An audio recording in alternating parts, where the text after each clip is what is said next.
நிறைவாழ்வை பெறவே தடையான உடைமைகள் பற்றிய ஆசைகளை நினைவாய் கண் முன் கொண்டு வரும் சோதனையான சாத்தானே, இயேசுவின் பெயரால் உன் சூழ்ச்சிகள் ஒழியும்.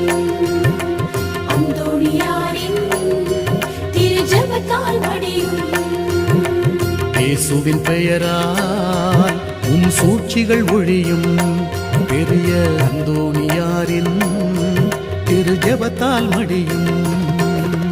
காயனா சேசுநாயகா, காயனா மனதூயகா, காய தூணிலே சாயகா, காய சாரீக நாயகா, சேசுநாயகா, சூசேநாயகா, சேசுநாயகா, சூசேநாயகா.